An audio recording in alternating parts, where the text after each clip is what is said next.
암 환자 여러분들 그리고 고민하시는 암 환자 가족분들 서울대병원 의료진들이 직접 궁금한 점에 답변을 주신다고 하니까 이 영상을 보시고 직접 댓글을 달아주시기 바랍니다. 시청자 여러분 안녕하십니까? 연합뉴스가 만드는 근거중심 의학뉴스 김기론의 헬스노트 김기론입니다. 반갑습니다. 우리나라에서 암은 사망 원인 1위의 질환이지요. 암으로 진단받았을 때 그 고통은 상상하기조차 힘들 겁니다. 암 진단을 받았을 때 환자들이 어떻게 대처하는 게 가장 현명한 방법일까요? 그래서 연합뉴스와 서울대 암병원이 암 환자들이 궁금해하고 정말로 걱정하는 10가지 사항을 추려봤습니다. 그리고 오늘 이 자리에 서울대 암병원 소속 최고의 전문 의료진들이 그 답변을 주기 위해 나오셨습니다.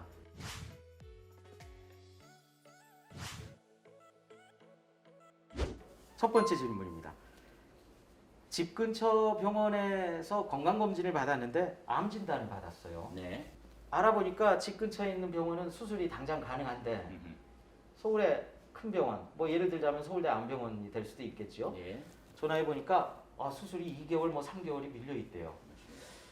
그때 이제 암 환자들은 많은 갈등을 하게 되거든요. 가족들도 네. 마찬가지고. 어떤 게 가장 현명한 방법입니까? 병이 어느 정도 진행됐는지를 먼저 평가할 겁니다. 발견된 정도가 일찍 발견됐다 그러면 어느 정도 시간 여유가 있는 거죠. 예. 그리고 또 병환이 깊다 그러면은 예. 또 기다리면 기다릴수록 급작히 이제 또 진행하겠죠. 서울에 있는 큰 병원들을 갔을 때의 공통점은 입원 등록은 되는데 예. 수술 대기가 길어지는 거예요. 늦춰서 한다는 것은 그만큼 병의 환자분에게 그런 차이보다도 그런 시술이나 이런 차이보다도 재발률이나 이런 걸 더 높이는 그런 상황이 될 수가 있는 거죠. 그러니까 요약해서 설명하면은 네. 서울의 큰 병원에 가서 수술을 몇 개월 기다리는 것보다는 네, 그런 여러 가지 문제가 있을 수 있으니 지역에 있는 의료기관을 신뢰하고 거기서 치료를 받는 게 바람직하겠다 이 말씀이신가요? 그렇습니다. 요즘은 어느 암병원이나 외래는 되게 그날 볼 수가 네. 굉장히 짧은 시간 내에 볼 수가 네. 있습니다. 근데 저는 항상 환자한테 얘기하는 게 두 전문가의 의견을 들어보는 게 좋다. 그래서 네. 이제 로컬 지방의 예. 대학병원급의 의 선생님 말씀을 들어보고 네. 그다음에 또 서울의 어떤 메이저 병원 의 선생님 말씀을 들어보면은 종합해서 판단을 하면은 아마 적절한 판단이 이르지 않을까 생각을 합니다. 그 중요한 포인트인데, 그러니까 세컨드 오피니언, 그러니까 2차적인 의견을 한번 다른 병원 의사 선생님한테 들어봐라. 닥터 쇼핑이라고 하죠. 이거 네. 저거 뭐 여러 군데 다니시는 분들이 있어요. 다 똑같은 말씀을 하시면은 사실 그 괜찮은데 조금씩 다를 수 있거든요. 아니면은 똑같은 말인데 환자들은 다르게 이해할 수가 있습니다. 그렇게 되면 더 고통스러워지고 이거 어떻게 해야 될지 종잡을 수가 없어지고 예. 그렇게 되기 때문에 닥터 쇼핑은 안 하시는 게 낫고요. 1차, 2차 의견까지 들어보는 게 좋겠다. 암 진단을 받은 다음에는 암으로 진단받고 또는 이제 암으로 수술하고 나서 어떤 통증을 호소하는 경우가 왕왕 있는데요. 뭐 집에서 진통제 같은 거를 그냥 먹어도 되는지 혹은 뭐 그런 경우도 있더라고요. 민간요법으로 이런 통증을 억제할 수 있는 방법을 찾아도 되는지 여러 가지 이제 그런 대안을 찾는 분들이 꽤 있는 것 같아요. 약하고 건강 보조식품을 헷갈리시면 안 돼요. 보조식품이라는 거는 효과가 없다는 겁니다. 식품이잖아요. 근거가 없는 거죠, 그러니까 말하자면. 그러니까 치료제가 치료제가 아닌 예, 거죠. 예. 그러니까 그거하고 헷갈리실 필요는 없고요. 예. 약은 효과가 있는 약은 처방이 필요합니다. 어떤 통증이 있다라고 얘기하면은 선생님이 그에 맞는 진통제를 처방해 주신다 이 예, 말씀이시잖아요. 그리고 그 통증에 대해서 자세히 말씀하시는 게 굉장히 중요한 게 그게 전이라든지 재발이라든지 그거를 우리가 인지하는 데 굉장히 도움이 되기 때문에 그걸 잘 얘기를 해주시고 손수첩을 네. 하나 장만하시게 하고 내가 오늘은 이런 걸 질문해야지. 질문지를 그러니까 그래 질문을 거기다 몇 개를 써놓으시면은 저는 해오라 그래요. 네. 그래서 들어오면은 그것도 제가 받아서 봐요. 그걸 써오신 분은. 예. 그러면은 되게 비슷한 질문이거든. 그리고 환자분도 빠뜨리기가 덜 빠뜨리겠죠. 많은 또 우리 환자분들이 안타깝게 약을 이제 손에 쥐고 계시고 네. 드시지를 않으셔요. 그러고 이제 다음 진료 오셔서 또 되게 아팠다 이제 이런 표현을 계속 하시는데 왜 진통제 처방을 드렸는데 왜 안 드셨나요? 혹시 약이 안 듣던가요? 네. 이제 이렇게 질문을 드리면 지금 내가 암 때문에 요만큼 아파서 이 약을 이렇게 먹으면 나중에 뭐 6개월 뒤, 1년 뒤에 암이 네. 더 많이 나빠졌을 때 더 많이 아플 건데 그때는 더 쓸 약이 없고 내가 통증 조절 그때는 안 되지 않겠냐. 그래서 지금 약을 아껴두는 거죠. 안 먹고. 그 심리가 굉장히 많습니다. 그래서 약을 손에 들고도 약을 안 먹고 견뎌보려고 했습니다. 근데 많이 아팠습니다. 이런 표현들을 하시는데 오늘 하루를 안 아프게 진통제를 드시라. 그리고 처방받은 진통제가 있다면 내일, 모레, 한 달 뒤, 1년 뒤에는 그때 통증을 또 충분히 조절할 수 있다. 요거를 굉장히 제가 강조해서 말씀을 드리고 예. 있습니다. 어떤 암에 좋은 걸 먹다가 간염이 생겨가지고 오히려 수술 시기를 놓치고 이러는 경우가 있거든요. 그래서 오히려 진통제는 아낌없이 드시고 그런 건강식품은 피하는 것이 훨씬 중요하다고 생각을 합니다. 암 진단 후에 효과적인 치료법을 이제 찾지 못했다. 그런데 신약 임상 시험을 새롭게 한다는 얘기 들었는데 과연 이 신약 임상 시험에 참여를 하는 게 좋을지 아니면 기존에 전통적으로 환자들한테 적용되었던 근거가 높은 근거 수준이 높은 암 치료법을 그냥 그대로 따라가는 게 좋을 것인지 이런 궁금증은 이제 많이 이제 호소를 하거든요. 내가 체력적인 조건을 잘 유지하고 있고 예. 그리고 이제 여러 장기 기능 상태가 잘 유지가 되고 있다면 임상 연구 신약 임상 치료라고 하는 것은 아주 좋은 치료의 옵션이 됩니다. 그러니까 전통적인 치료법으로 치료가 가능할 수도 있는 환자인데 새로운 신약 임상 시험 내지는 그 신약 치료를 먼저 받아보고 싶다 하는 경우도 있을 수가 있거든요. 치료 결정을 할 때 교과서적인 표준 치료가 이건데 자 우리가 오늘 시점에 우리 기관의 환자분께 제공해 드릴 네. 수 있는 신약 임상 연구 프로그램이 있으면 네. 그걸 정보를 다 드립니다.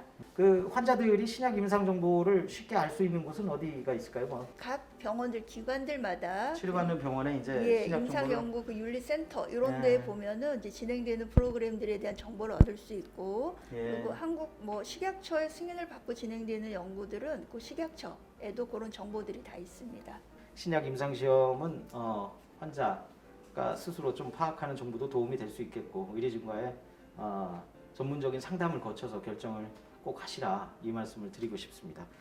한 병원에서는 이 암에 대해서 로봇으로 수술을 하라고 하고 또 한 병원에서는 그냥 전통적인 복강경 수술을 예. 하는 게 좋겠다 이렇게 이제 의견이 엇갈린단 말이죠. 네. 의료진 또는 이제 병원별로 권고하는 이런 치료법이 다를 경우에 네. 환자 입장에서는 어떤 결정을 해야 하는 게 옳은 것인지. 네. 결국은 얼마나 과학적 근거가 있느냐는 거거든요. 로봇이라는 것은 알다시피 조금 자기가 혼자 하는 예. 어떤 그런 기능이 있을 때 로봇이라는 표현을 하기 때문에 예. 환자분들이 조금 잘못 이해하시는 경우도 있어요. 로봇 수술도 가능해요? 그러면 아니요. 저는 양 교수님한테 수술 받으러 왔지 로봇한테 수술 받으러 온 것이 아니에요. 100% 이 외과 의사의 컨트롤에 의한 장비지 자율성이 있는 것이 아니거든요. 그래서 수술의 장비고 지금까지 데이터를 다 모아 보면은 네. 로봇 수술도 일종의 복강경 수술이다. 그리고 치료 효과에 있어서는 차이는 없는 것 같다. 로봇 수술이 복강경 수술, 전통적인 복강경 수술에 비해서 상당히 비용이 비싸지 않습니까? 보험이 적용이 안 되기 때문에. 그렇죠. 그럼 환자 입장에서는 교수님 말씀대로라고 하면 수술 성적에 차이가 없다고 하면 비싼 로봇 수술을 선택하기보다는 복강경 수술을 하는 게 훨씬 더 환자 입장에서 유리하다 이렇게 볼 수도 있겠네요. 지금 로봇 수술이라는 게 일종의 복강경 수술인데 네. 얘는 어떤 치명성이 더 높은 건 아니에요. 왜냐하면은 기구는 비슷하니까. 그런데 비용이 훨씬 인베이시브, 치명적이에요. 비용이 훨씬 비싸다며. 그러면은 기존 복강경보다 의미 있게 더 좋다는 걸 갖다 증명해야 이것을 우리가 받아들일 수 있겠다. 왜냐하면 차이가 없는데 돈을 더 내고 할 이유는 없겠죠. 새로운 기술이잖아요. 네. 새로운 기술을 내가 해서 성적이 더 나쁘다라는 거는 발표를 안 하게 되겠죠. 중요한 거는 특히 암에 대한 수술은 예.